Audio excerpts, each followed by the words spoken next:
আমার নবী এই দুনিয়ার মধ্যে আসার আগে আমার আল্লাহ সারা জমিন আসমানকে বললেন, এই আসমান তুমি দেখো, এই জমিন তুমি দেখো, আমি আজকে ধরার বুকে কাকে পাঠালাম।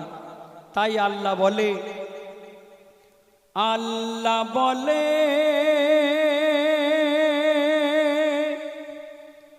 গো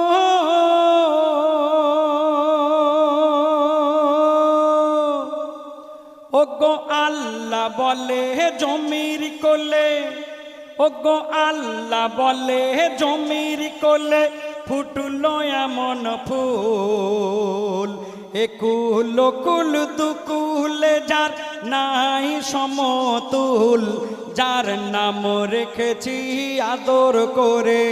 আল্লাহ বলছে, আমি যার নাম রেখেছি আদর করে, মোহাম্মদের রাসূল, আমার মোহাম্মদের রাসূল, তুমি দয়ার রাসূল। আল্লাহ বলে গো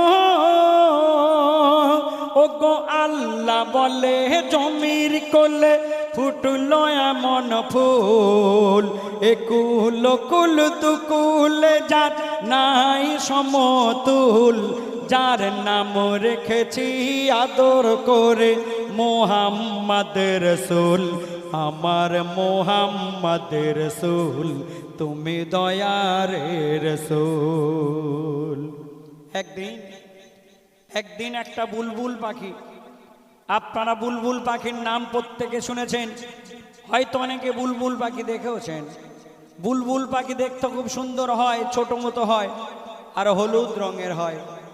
একদিন একটা বুলবুল পাখিকে তাড়া করেছে একটা বড় বাজ পাখি। কেন জানেন? তাকে খাবে বলে। বুলবুল পাখি তখন নিজের প্রাণ বাঁচানোর জন্যে উড়ে উড়ে ছুটে ছুটে আমার নবীর কাছে গিয়ে কি বলে দেখুন, ও গো একদিন বিকাল বেলা বসেছিল সাল্লে আলা, ছুটে এলো এক বুলবুল, বলে বাঁচাও দয়ার রাসূল। আর তখন তেড়ে এলো এক বাজ পাখি, তার লাল লালে হিংস্র আঁখি, বলে ছেড়ে দাও ওকে দেখি, ও নবী ও যে মোর শিকারের পাখি।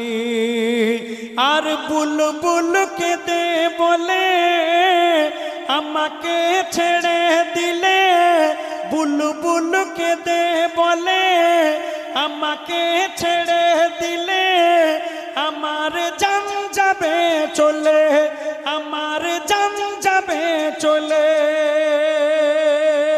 গো। বাচ্চারা মোর ক্ষুধায় কাতর, ও গো বাচ্চারা মোর ক্ষুধায় কাতর, উপোস দিন ভোর। তখন আল্লাহ রাসূল বলে, ধৈর্য ধরো সবর করো, ও বুলবুল ধৈর্য ধরো সবর করো, ভয় কিছু নেই তোর। কেন? আমি থাকতে পারবে না খেতে কেউ তোর মাংস এক চুল, বলে মোহাম্মদের রাসূল, তুমি দয়ার রাসূল। সেই ছোট্ট বুলবুল পাখি নিজের প্রাণ বাঁচানোর জন্য উড়ে উড়ে আমার নবীর কাছে গিয়ে যখন বললেন, ইয়া রাসূলুল্লাহ, আপনি আমাকে বাঁচিয়ে নিন, না হলে ওই বড় বাজ পাখি আমাকে ছিঁড়ে কুড়ে খেয়ে ফেলবে। আল্লাহ রাসূল সেই বুলবুল পাখির কান্না দেখে তখন বলে, বুলবুল আমি থাকতে তুমি ভয় পেও না, আমি থাকতে তুমি কোনো ভয় পেও না, কেউ তোমায় খেতে পারবে না। আমার নবী সেই ছোট্ট বুলবুল পাখিকে তখন নিজের জুব্বার মধ্যে ঢেকে নিলেন। তখন কিন্তু বড় বাজ পাখি উড়ে উড়ে এসে আমার নবীর সামনে বসে বলে, ইয়া রাসূলুল্লাহ, আপনি তো জানেন আমি ঘাস খাই না, মাটি খাই না, আমি এই ছোট্ট ছোট্ট পাখি পক্ষী খেয়ে বেঁচে থাকি। আর আপনি যদি তাদেরকে নিজের কাছে হেফাজত করে রেখে দেন, আমি তো না খেয়ে মরে যাব। আপনি বিচার করে বলুন আমি কি খেয়ে বাঁচব। আমার নবীর সেদিনের বিচারটা খালি শুনুন। তিনি বিবি আয়েশাকে ডাকলেন আর বললেন, বিবি বাড়িতে আমাদের রান্নার জন্য যে কাঁচা গোশ আছে তার থেকে কিছুটা নিয়ে ওই বড় বাজ পাখিকে দিয়ে দাও। ওগো বলছে দয়ার নবী, ওকে কাঁচা গোশ দাও আয়েশা বিবি, বাজ পাখি খেয়ে নিবি, বুলবুলকে ছেড়ে দিবি।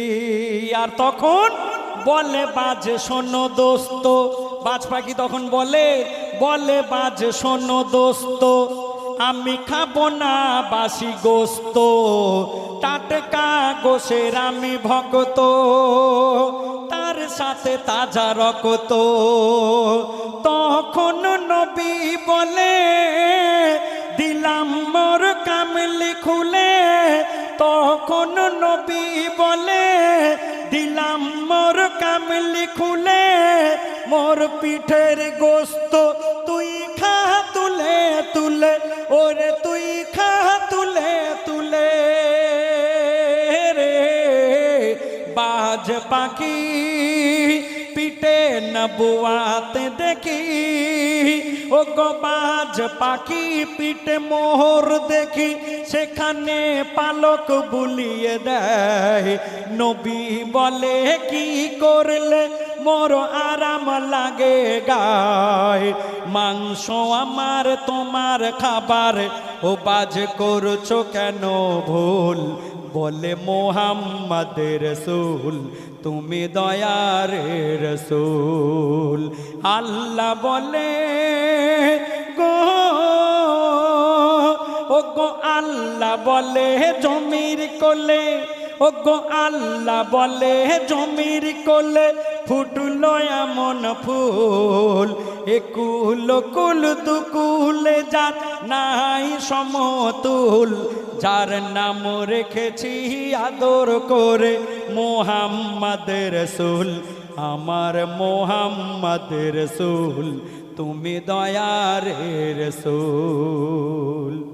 সেই বুলবুল পাখি এবং সেই বড় বাজ পাখি যারা সেদিন আমার নবীর কাছে এসেছিল, তারা কারা ছিল এবং কেন বা এসেছিল বলছে দেখুন।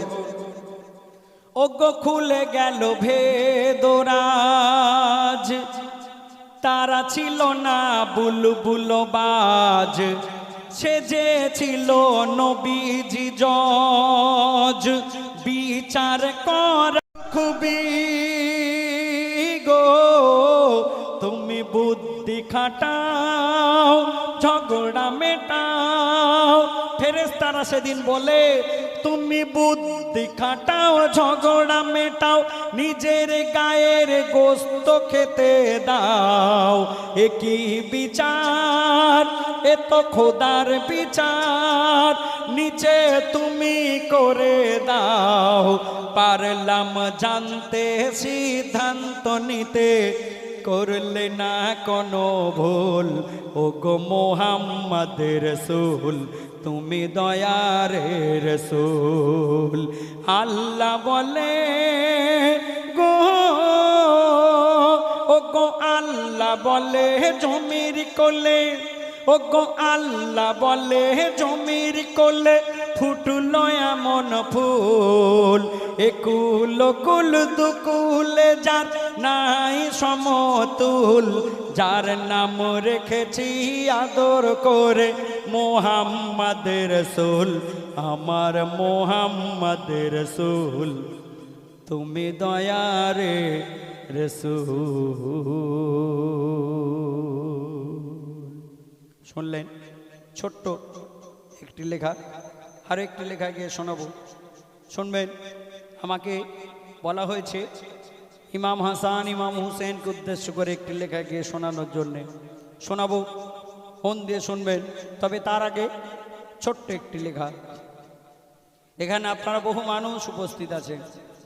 আমার লেখক লিখলেন খুব বিখ্যাত একটি লেখা, কোনো মানুষ যখন ইন্তেকাল করে, কোনো বাড়িতে যখন মাইয়াত হয়ে যায়, সেই মাইয়াতকে দেখবেন কাফন দাফন দেওয়ার আগে আমরা লাশটাকে বাড়িতে একটা পবিত্র জায়গায় চাদর ঢেকে রেখে দিই। মাইয়াত তখন বলে তোমরা জানো না আজরাইল যখন আমার এই রুহুটা কেড়ে নেয় আমি এত কষ্ট পেয়েছি, আমার সারা শরীর ব্যথায় ভরে আছে, তাই তোমরা যারা আমাকে গোসল দেবে, যারা কাফন পরাবে, তোমরা আস্তে আস্তে গোসল দিও, আমার লাশটাকে নিয়ে বেশি টানাটানি করো না। তাই মাইয়াত বললেন, আস্তে আস্তে ও গো আস্তে আস্তে গোসল করাও, বেশি জোরে ছুঁয়ো না, সইতে যে আর পারি না। আস্তে আস্তে গোসল করাও, বেশি জোরে ছুঁয়ো না, সইতে যে আর পারি না। আস্তে আস্তে মাইয়াত বলছে, ওগো জ্যান্ত জীবের ছাল ছাড়ালে যেমনি হয় যন্ত্রণা গো, ওগো জ্যান্ত জীবের ছাল ছাড়ালে যেমনি হয় যন্ত্রণা, আর তাহার অধিক পেয়েছি ব্যথা, মোর যায় যখন রুখানা। আস্তে আস্তে গোসল করাও, বেশি জোরে ছুঁয়ো না, সইতে যে আর পারি না।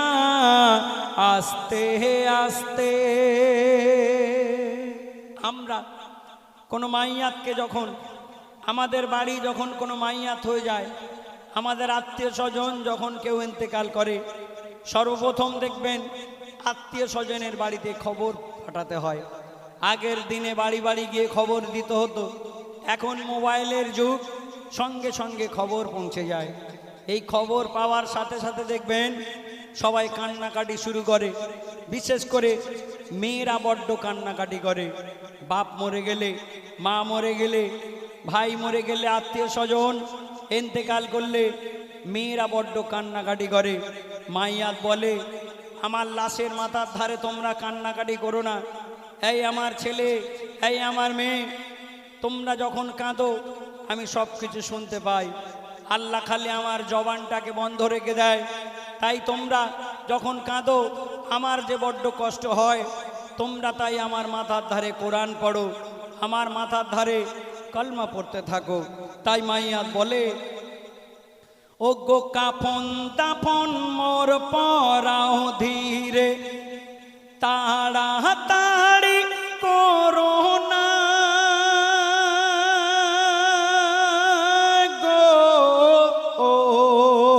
ও গো কাফন দাফন মোর পরাও ধীরে, তাড়াতাড়ি করো না। আরে আত্মীয় স্বজন, ও গো আত্মীয় স্বজন, পুত্র পরিজন, কেউ মাথার উপর কেঁদো না। আস্তে আস্তে গোসল করাও, বেশি জোরে ছুঁয়ো না, সইতে যে আর পারি না। আস্তে আস্তে আমরা কোনো মাইয়াতকে খাটিয়ায় করে যখন কবরস্থানে নিয়ে যায়, এই কবরস্থানে খাটিয়া যারা নিয়ে যায় দেখবেন যাদের ঘাড়ে খাটিয়া থাকে তারা আগে যায়, আর পিছনে বাকি আত্মীয় স্বজন সবাই হেঁটে হেঁটে যায়। এই যেতে যেতে দেখবেন অনেকে কলমা পড়ে পড়ে যায়, দরুদ পড়ে পড়ে যায়। আবার অনেকে দেখবেন নতুন নতুন লোক কুটুম দেখে গল্প করে করে যায়। মাইয়াত বলে, তোমরা যখন আমার লাশটাকে কবরের দিকে নিয়ে যাবে, দুনিয়ার কথা তখন বলো না, তোমরা কলমা পড়ো, তোমরা দরুদ পড়ো। তাই মাইয়াত বলে, ও গো কলমা শাহাদাত পড়ো তোমরা, হার কদমে